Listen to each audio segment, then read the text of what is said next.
اور جب گھر والوں نے اس طرح سے شادی کروائی تو ہمارا کوئی ساتھ نہ دیا، نہ ہی میری بیوی کو اپنے گھر سے کوئی جہیز ملا، اور نہ ہی میرے ماں باپ نے میری نوکری یا روزی روٹی کا کوئی انتظام کیا۔ انہوں نے کہا کہ محبت کر لی ہے، شادی ہم نے کروا دی، اب جاؤ اپنی زندگی گزارو، ذرا تم لوگوں کو بھی آٹے دال کا پتہ چلے، کیونکہ ہمارے گھر میں بہت غریبی تھی۔ لیکن جب سے میری بیوی نے یہ لوگوں کی باتیں کرنی شروع کی تھی اور اس کی زبان سے نکلی باتیں سچ ہونے لگی تھیں، ہمارے گھر میں پیسے آنے لگے تھے۔ ایک دفعہ تو میں حیران ہی رہ گیا کہ میری بیوی کو ایک عورت پورے 10,000 روپے دے کر چلی گئی، وہ بھی مہینے کے آخر پہ۔ میں نے کہا کہ یہ کیا؟ تو اس نے کہا کہ اس نے مجھ سے کسی کے بارے میں پوچھا تھا اور جو میں نے کہا وہی ہوا، اس لیے خوش ہو کر مجھے پیسے دے کر چلی گئی ہے۔ اس نے مجھ سے پوچھا تھا کہ اس کی بیٹی کا رشتہ وہ کس گھر میں کر رہی ہے، کیا وہ لڑکا میری بیٹی کے ساتھ ٹھیک رہے گا؟ تو میں نے کہا کہ نہیں، یہ لڑکا بالکل بھی اچھا نہیں رہے گا۔ اور پھر وہی ہوا، آج اسے پتا چلا کہ وہ لڑکا تو چوریاں کرتا ہے، رازنی کرتا ہے، راستے میں لوگوں کو روک کر ان کی جیب کاٹ لیتا ہے۔ اسی لیے وہ خوش ہے کہ اس نے اپنی بیٹی کا رشتہ وہاں نہیں دیا، جبکہ اس کا رشتہ دینے کے لیے بہت زیادہ ضد کر رہا تھا۔ میں نے کہا کہ تمہیں کیسے پتا چلا کہ وہ لڑکا خراب ہے، جبکہ اس کا شوہر رشتہ دینے کے لیے بہت زیادہ ضد کر رہا تھا؟ میں نے کہا کہ تمہیں کیسے پتا چلا کہ وہ لڑکا خراب ہے؟ اس نے کہا کہ مجھے پتا چل جاتا ہے، میں عام عورت نہیں ہوں۔ اتنا کہہ کر وہ مسکراتی ہوئی وہاں سے چلی گئی۔ ادائیں تو اس کے اندر ابھی بھی بہت زیادہ تھی۔ میں نے کہا کہ تم یہ سب کیسے کرتی ہو؟ میں اسے پوچھتا تھا لیکن وہ بتاتی نہیں تھی۔ تو معاملہ یہاں تک پہنچنے لگا کہ وہ پورے گاؤں میں کیا، آس پاس کے گاؤں میں بھی مشہور ہونے لگی۔ روز ہمارے گھر میں 20 سے 30 لوگ آتے، ان سے بیٹھ کے کوئی نہ کوئی بات کرتی، اور وہ جاتے جاتے کچھ نہ کچھ ضرور دے کر جاتے۔ کوئی غریب ہوتا تو آٹا دال سبزیاں دے جاتا، امیر ہوتا تو ہزاروں روپے۔ گاؤں کے لوگ امیر ہوتے ہیں کیونکہ ان کے پاس زمینیں اپنی ہوتی ہیں، جانور ہوتے ہیں، انہوں نے صرف کھانا ہی کھانا ہوتا ہے، وہ بھی وہ سادہ غذا کھاتے ہیں، اور پیسے ان کے ہاتھ میں ہوتے ہی ہوتے ہیں۔ اسی طرح ہمارے گھر کے حالات بدلنے لگے، ہم لوگ امیر ہونے لگے۔ میں اپنی بیوی سے ایک طرف خوش تھا کہ چلو وہ اس گھر میں پیسے لے کر آ رہی ہے، کیونکہ جیسا میں نے پہلے بتایا، جس طرح ہماری شادی ہوئی تھی ہمارے پاس تو کچھ بھی نہیں تھا۔ اب ہمارے گھر کا سامان بننے لگا، ہم لوگ زمین پر سوتے تھے، اور اب ہم نے اچھے اچھے بیڈ لے لیے، صوفے لے لیے۔ میری بیوی کو ٹی وی دیکھنے کا شوق تھا، ڈش بھی لگوا لی، گھر میں اچھے کھانے پکتے تھے، وہ اچھے کپڑے پہنتی تھی، لیکن جب گھر میں کسی نے آنا ہوتا تو وہ سفید کپڑے پہن کر ہی بیٹھ جاتی تھی۔ اس کا نام سمیرا تھا، لیکن سب اسے ملنگنی کے نام سے جانتے تھے۔ میں خوش بھی ہوتا تھا اور حیران بھی کہ وہ یہ سب کیسے کرتی ہے، پریشان بھی ہوتا تھا کہ اگر کسی دن کوئی مسئلہ ہو گیا تو پھر یہ تو پیچھے ہٹ جائے گی اور مجھے ہی اس مسئلے کو حل کرنا ہوگا۔ ایک دن میں گھر میں تھا اور کہیں جانے کے لیے تیار ہو رہا تھا کہ میں اپنے جوتے اٹھا کر پہننے لگا، تو اس نے کہا کہ اس طرح جوتے نہیں پہنا کرو، پہلے ان کو جاڑ لیا کرو، اندر کوئی چیز بیٹھی ہوتی ہے وہ کاٹ جائے گی۔ میں نے کہا کہ کچھ نہیں ہوتا۔ میں نے جیسے ہی پاؤں جوتے میں ڈالا میرے منہ سے چیخ نکل گئی، کیونکہ اس کے اندر کوئی کیڑا بیٹھا تھا جو میرے پاؤں پہ کاٹ گیا۔ میں نے کہا کہ یہ کیا ہو گیا، تمہیں کیسے پتا چلا کہ میرے ساتھ یہ ہونے والا ہے؟ اس نے کہا کہ میں نے تو تمہیں پہلے ہی کہا تھا کہ جوتے کو ایسے مت پہنو، اس کو جاڑ لو، لیکن تم نے میری بات ہی نہیں مانی۔ میں واقعی حیران رہ گیا۔ ایک دن صبح صبح کہنے لگی کہ آج بارش ہوگی، جبکہ کڑکتی ہوئی دھوپ تھی۔ میں نے کہا کہ آج بارش کا کوئی امکان نہیں ہے۔ اس نے کہا کہ آج بارش ہوگی، میری بات ذہن میں رکھنا۔ میں نے اسے اپنے فون سے موسم کی تفصیلات بھی نکال کے دی۔ میں نے کہا کہ آج کیا، پورے ہفتے میں بارش نہیں ہونے والی۔ اس نے کہا کہ ٹھیک ہے، پھر دیکھتے ہیں کیا ہوتا ہے۔ میں گھر سے نکلا، ابھی آدھے راستے میں پہنچا تھا کہ ایسے بارش ہوئی کہ میں بھی حیران رہ گیا۔ میں نے کہا کہ میری بیوی کو یہ باتیں کیسے پتہ چلتی ہیں؟ اب مجھے اس سے ڈر لگنے لگا تھا، میں اس سے لڑائی جھگڑا بھی نہیں کر سکتا تھا۔ کہتے ہیں کہ جن میاں بیوی میں بہت زیادہ محبت ہوتی ہے پھر ان میں جھگڑا بھی ہو جاتا ہے۔ ہم دونوں نے ایک دوسرے سے محبت کی شادی کی تھی، اور اسی وجہ سے ہمارے گھر والے بھی ہمیں چھوڑ چکے تھے۔ ہمارے پاس تو لڑنے کے لیے بہت سارے موضوعات ہوتے تھے، لیکن میں اس سے ڈرتا تھا، اس لیے اس کے ساتھ کبھی جھگڑا نہیں کرتا تھا۔ وہ گھر کو نہیں سنبھالتی تھی، اس بات پہ بھی مجھے غصہ آتا تھا۔ پورا دن کہیں نہ کہیں نکلی رہتی تھی، جب میں پوچھتا تھا تو جواب نہیں دیتی تھی۔ ایک دن تو غصے سے کہنے لگی کہ تمہارے ساتھ بے وفائی کرنے نہیں گئی تھی، کسی کے ساتھ زنا کرنے نہیں گئی تھی، اپنے کام سے گئی تھی، اس لیے تمہیں پریشان ہونے کی ضرورت ہی نہیں ہے۔ میں نے اسے کہا کہ یہ کس قسم کا لہجہ ہے، کس طرح کی باتیں کرتی ہو، تم کوئی اور مثال نہیں دے سکتی تھی؟ اس نے کہا کہ تمہیں سمجھانے کے لیے یہی کہنا ضروری تھا، مجھ پر بھروسہ کرو۔ یوں اس دن اس کے ساتھ میرا بہت بڑا جھگڑا ہو گیا، لیکن جب دوپہر کو میری آنکھ کھلی تو میں حیران رہ گیا، کیونکہ گھر کے صحن کے اندر ایک بہت ہی شاندار موٹر سائیکل کھڑا ہوا تھا جو بالکل نیا لگ رہا تھا۔ میں نے کہا کہ یہ کیا؟ تو اس نے کہا کہ یہ میں نے تمہارے لیے خریدا ہے۔ میں نے کہا کہ تمہارے پاس اتنے پیسے کہاں سے آئے؟ اس نے کہا کہ تمہیں پتا تو ہے پیسے کہاں سے آتے ہیں؟ لوگ پیسے دے کر جاتے ہیں، تم تو مجھے ہمیشہ ہلکے میں ہی لیتے ہو، جانتے نہیں ہو کہ تمہاری بیوی کے پاس بہت بڑا ہنر ہے، اس لیے تو لوگ گھر پیسے دے کر جاتے ہیں۔ میں نے کہا کہ اب تو مجھے تم سے ڈر لگنے لگا ہے، پتہ نہیں تم انسان ہو بھی یا نہیں۔ اس نے کہا کہ دیکھو کیا پتا میں انسان نہ ہوں اور کوئی چڑیل ہوں اور یہ سب کچھ کر رہی ہو اور یہ عورت کا روپ لے کر تمہارے ساتھ رہ رہی ہوں، ورنہ سوچو پورے گاؤں میں اتنی خوبصورت عورت ہے، چڑیلیں ہی اتنی خوبصورت ہوتی ہیں، جتنی مصیبتوں میں تم نے رکھا ہے مجھے ابھی تک تو میری ساری خوبصورتی ختم ہو جانی چاہیے تھی، پر میں تو پہلے سے بھی زیادہ حسین ہو گئی ہوں۔ وہ میری آنکھوں میں دیکھ کر بول رہی تھی اور پلکیں بھی نہیں جھپک رہی تھی۔ میں نے کہا کہ مجھے ڈرا رہی ہو؟ اس بات پر وہ کھلکھلا کر ہنسنے لگی، ہنستی تھی تو بہت خوبصورت لگتی تھی۔ میں نے موٹر سائیکل کو دیکھا اور میں اس کے اوپر بیٹھا، جب میں نے سٹارٹ کیا تو کیا زبردست قسم کی آواز آئی۔ یہ موٹر سائیکل تو 120 سی سی والا تھا۔ میں اتنا خوش ہو گیا، میں نے کہا کہ تم نے تو مجھے خوش کر دیا۔ اس نے کہا کہ کبھی تم مجھے خوش کر دیا کرو۔ اتنا کہہ کر وہاں سے چلی گئی۔ ہماری زندگی کے دن تو اسی طرح گزر رہے تھے۔ پہلے میں سوچتا تھا کہ کہیں میری بیوی کوئی الٹا سیدھا کام نہ کر رہی ہو، کہاں چلی جاتی ہے بتاتی نہیں ہے، لیکن اب میں ان ساری چیزوں سے دور ہو گیا، کیونکہ گھر بھی چل رہا تھا، گھر میں چیزیں بھی آ رہی تھی، مجھے موٹر سائیکل بھی مل گیا، میرے کپڑے بھی میری بیوی بناتی تھی، گھر میں اچھے اچھے کھانے بنتے تھے، گھر کے بل کون دیتا تھا مجھے پتہ نہیں ہوتا تھا، میری بیوی سب کچھ خود ہی کر رہی تھی۔ اس لیے مجھے جب ایسی بیوی ملی تھی تو پریشان ہونے کی ضرورت کیا تھی؟ ہاں یہ ہے کہ میں اسے کچھ نہیں کہہ سکتا تھا، اس کے سامنے زبان نہیں نکال سکتا تھا، چوں نہیں کر سکتا تھا۔ مجھے گاؤں والے بھی کہتے تھے کہ تم تو اپنی بیوی سے بچ کے ہی رہا کرو، کیونکہ جو اس کی زبان سے نکلتا ہے وہ سچ ہو جاتا ہے۔ اگر کسی دن اس نے تمہاری بربادی کی دعا کر دی تو پھر تمہاری بربادی پورا گاؤں دیکھے گا۔ میں ایسے لوگوں کو کہتا تھا کہ اس طرح کی باتیں نہیں کیا کرو، لیکن دل ہی دل میں خود بھی ڈر جاتا تھا۔ ایک دن میرے فون پر کسی عورت کا میسج آ گیا، مجھے کیا پتا کہ وہ کون تھی، اس نے تو مجھے میسج کر دیا اور میری بیوی نے دیکھ لیا۔ اس نے کہا کہ یہ کون ہے؟ میں نے کہا کہ مجھے نہیں پتا، کسی نے میسج کر دیا۔ اس نے کہا کہ اگر تم جانتے نہیں تو تمہاری تعریفیں کیوں کر رہی ہے؟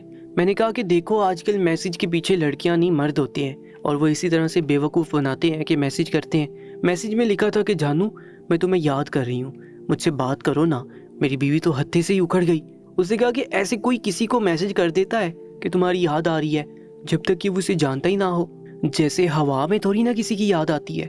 میں نے کہا کہ ایسی کوئی بات نہیں، میں اپنی بیوی سے ڈر رہا تھا۔ اس نے کہا کہ دیکھو اگر مجھے پتا چلا نا کہ تم نے میرے ساتھ کوئی اس طرح کی حرکت کی ہے، میں تمہیں معاف نہیں کروں گی، اور میں تمہارے ساتھ کیا کر سکتی ہوں تم اچھی طرح جانتے ہو۔ میں نے کہا ہاں جانتا ہوں، اب تو پورے گاؤں میں میرا مذاق بننے لگا ہے۔ میری بیوی مجھ سے آگے جا رہی تھی، ہر معاملے میں وہ مجھ سے آگے تھی، پیسے کمانے میں، گھر چلانے میں، شہرت میں، عزت میں۔ میرے لیے یہ سب کچھ ٹھیک نہیں تھا۔ کسی بھی مرد کے لیے یہ سب کچھ ٹھیک نہیں ہوتا۔ کہتی ہے کہ ایک کامیاب مرد کے پیچھے ایک عورت کا ہاتھ ہوتا ہے، لیکن ایک ناکام عورت کے پیچھے ایک مرد کا ہاتھ ہوتا ہے، کیونکہ مرد یہ کبھی بھی نہیں چاہتا کہ عورت اس سے آگے نکل جائے۔ شاید میں بھی ایسے ہی تھا۔ عورت کو اللہ نے ضد دی ہے اور مرد کو انا۔ عورت بولے تو اپنی ضد میں آ کے الٹی سیدھی حرکتیں کرتی ہے، اور مرد انا میں آ کر غصہ کرتا اور ایسے فیصلے کرتا ہے جو اسے نہیں کرنے چاہیے۔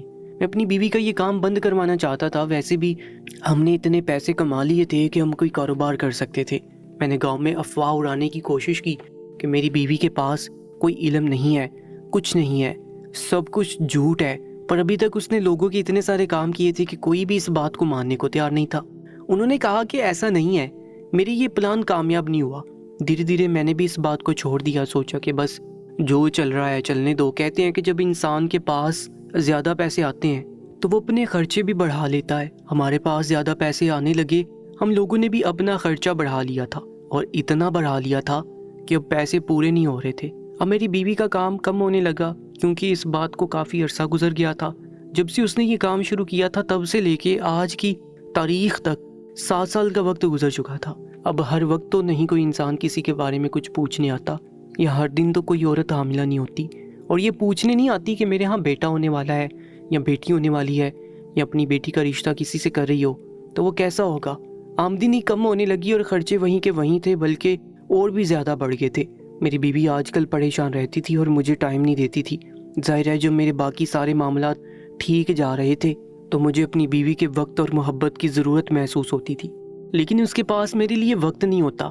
ایک دن میں نے اسے یہی شکایت کی تو اس نے کہا کہ میرے پاس کرنے کو اور بھی بہت کام ہے، مجھ سے دور ہی رہا کرو تو اچھا ہے۔ میرا دماغ اور بہت چل رہا ہوتا ہے، تمہیں وقت نہیں دے سکتی۔ میں نے کہا کہ ہماری شادی کو 8 سال ہو گئے اور ابھی تک ہماری کوئی اولاد نہیں ہے. تمہیں نہیں لگتا کہ اب ہمیں اپنا خاندان شروع کرنا چاہیے؟ جن لوگوں کی ہمارے ساتھ شادی ہوئی تھی ان کے 5 بچے پیدا ہو گئے ہیں. میری بیوی غصہ ہوگی تو کہنے لگی کر دوں گی تمہارے بچے پیدا. ابھی میری جان چھوڑ دو. وہ سو گئی جب کہ میں جاگ رہا تھا. میں اس کی طرف دیکھتا تھا. اس نے میرے ساتھ کچھ برا نہیں کیا تھا. بہت خوبصورت تھی. بس اپنی سوئی ہوئی بیوی کو ہی دیکھنے لگا کہ چلو میری آنکھوں کو ہی سکون آ جائے گا.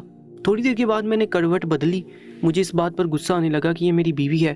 میں اسے رخصتی کروا کے اپنے ساتھ لایا ہوں اور یہ مجھ سے آج کل اتنی دور دور رہتی ہے.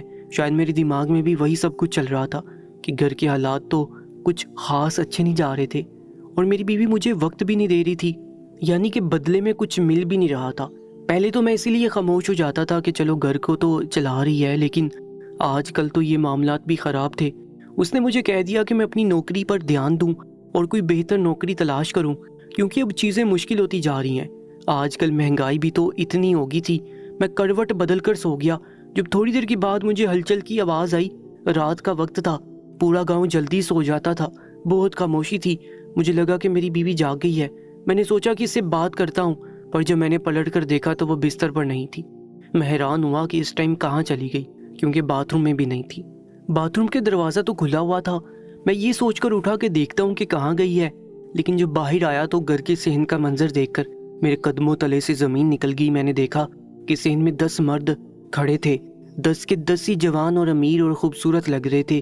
اس میں سے ایک نے میری بیوی کا ہاتھ پکڑ رکھا تھا. میری بیوی کے چہرے پر پریشانی تھی. اس نے جیسے میری طرف دیکھا مجھے کہا کہ میری مدد کرو. میں نے کہا کہ کون ہو تم سب, میرے گھر میں کیسے گھس آئے؟ میں نے اپنی بیوی کا ہاتھ پکڑ کر اسے اپنی طرف کھینچ لیا. انہوں نے کہا کہ ہمیں آپ کی بیوی کی ضرورت ہے. تھوڑی دیر کے بعد واپس یہیں عزت سے چھوڑ جائیں گے, آپ پریشان نہیں ہو. میں نے کہا کہ یہ کیا معاملہ ہے کہ میری بیوی کی ضرورت ہے اور آدھی رات کو ہمارے گھر میں گھس آئے ہو؟ انہوں نے کہا کہ ہم نے دستک دی لیکن آپ لوگوں نے سنا نہیں. ہم لوگ جلدی میں تھی اس لیے آگے. آپ کی بیوی جاگ رہی تھی, نہیں تو ہم پہلے آپ سے ہی بات کرتے. میں نے کہا کہ ایسی بھی کیا مجبوری ہے تم لوگوں کی؟ میں دل میں ڈر بھی رہا تھا کیونکہ وہ 10 آدمی تھے. اگر ان کو میری کوئی بات پسند نہیں آتی تو وہ آسانی سے مجھے ایک طرف پھینک کے میری بیوی کو وہاں سے لے جا سکتے تھے. میری بیوی بہت ڈری ہوئی تھی. انہوں نے کہا کہ آپ دونوں ہمارے ساتھ چلیں, ہمیں بہت ضروری کام ہے. ہم دونوں ہی ساتھ چلے گئے. پتہ چلا کہ وہ ساتھ والے گاؤں کے ملکوں کے گھر سے آئے تھے جن کے وہاں ولادت ہونے والی تھی, لیکن ان کی بیوی کی طبیعت بہت خراب تھی. ہسپتال لے جانے کا بھی وقت نہیں تھا. انہوں نے کہا کہ ہمیں یہ پتہ لگانا کہ ہمارا بیٹا ہونے والا ہے یا بیٹی, کیونکہ اگر بیٹی ہونے والی ہے تب تو کوئی اس عورت کی مدد نہیں کرے گا, پر اگر بیٹا ہونے والا ہے تو ساری جائیداد اس کے نام ہوگی. اور ہم یہ جاننا چاہتے ہیں کہ اب ہمارے ساتھ کیا ہوگا. کیا میری بیوی کی جان بچ جائے گی اور میرے ہاں بیٹا پیدا ہو جائے گا؟ دراصل ہماری پہلے 7 بیٹیاں ہیں اور میرے بابا ہمارا ساتھ دینے کے لیے تیار نہیں ہے. وہ کہتے ہیں کہ کوئی ضرورت نہیں ہے شہر لے جانے کی اور نہ ہی وہ پیسے بڑھنے کو تیار ہیں. ہم لوگ بڑی مصیبت میں ہیں. وہ کہتے ہیں کہ اگر اس خاندان کا وارث ہونے والا ہے تبھی میں اس عورت سے پیسے لگاؤں گا, نہیں تو نہیں لگاؤں گا. آپ اپنی بیوی سے کہیں کہ وہ ان کو بتا دے کہ بیٹا ہونے والا ہے یا بیٹی. میری بیوی آگے بڑھی اور اس نے اس عورت کی طرف دیکھا. تھوڑی دیر دیکھنے کے بعد کہنے لگی کہ بیٹا ہونے والا ہے آپ کی بہو کے ہاں, اور عین وقت پر یہ سب کچھ سوج رہا ہے. فوراً اسے ڈاکٹر کے پاس لے کے جائیں. اس عورت کی حالت بہت خراب تھی. ان کو بڑی والی ایمبولینس بلانی پڑی. اس کا کرایہ بہت زیادہ تھا اور اس کا شوہر حویلی میں نہیں رہتا تھا. اپنی بیوی کو اس لیے لے کر آیا تھا کہ اگر بیٹا ہونے والا ہے تو وہ اس کے علاج پر پیسے لگائیں. شاید اس نے بھی ہماری طرح محبت کی شادی کی تھی, اس لیے اسے خاندان سے نکال دیا گیا تھا. یہ معاملات تو ہمیں بعد میں پتہ چلے. وہ لوگ اس عورت کو لے گئے اور اس کے ہاں واقعی بیٹا پیدا ہوا. ان لوگوں نے خوش ہو کر ہمیں بہت سارے پیسے دیے, اتنے پیسے کہ ہم اپنا گھر بھی بنا سکتے تھے. جو واپس آ گئے تو میں نے اپنی بیوی سے پوچھا کہ تم یہ سب کیسے کرتی ہو, آج بتا ہی دو. اس نے کہا کہ یہ سب کچھ کوئی کرامت نہیں ہے, صرف اندازے ہیں. جو پورا دن گھر سے باہر رہتی تھی, نہ میں لوگوں کے گھروں میں جھانکتی تھی. میں نے بیس بدلا ہوا تھا, مجھے کوئی پہچانتا نہیں تھا. نہیں تو پتہ ہے میں اچھلنے کودنے میں کتنی تیز ہوں, کہیں بھی چڑھ سکتی ہوں. لوگوں کے گھروں کی خبر رکھتی تھی اور پھر وہی لوگ میرے پاس آتے تھے تو مجھے پہلے سے ساری باتوں کا پتہ ہوتا تھا اور میں پہلے نتیجہ نکال دیتی تھی. جیسے وہ آئی تھی اس لڑکے کے بارے میں پوچھنے کے لیے کہ وہ کیسا ہے, تو میں نے پہلے اس کے گھر میں جا کے اس کے طور طریقے دیکھ لیے تھے. اور رہی بات حاملہ عورت کو دیکھ کے بتانے کی کہ بیٹا ہوگا یا بیٹی, اس کے پیچھے بھی بہت بڑی سائنس ہے. کچھ چھوٹے چھوٹے کلو ہیں, علامات ہیں جن سے پتہ چل جاتا ہے. میں حیران رہ گیا. میں نے کہا کہ تم اتنی زیادہ سمجھدار ہو اور اتنی باریک سوچ رکھنے والی ہو, مجھے اندازہ بھی نہیں تھا. اس نے کہا اس لیے تو کہتی تھی کہ تمہاری بیوی عام نہیں ہے, بس اب ہم یہ گاؤں چھوڑ کر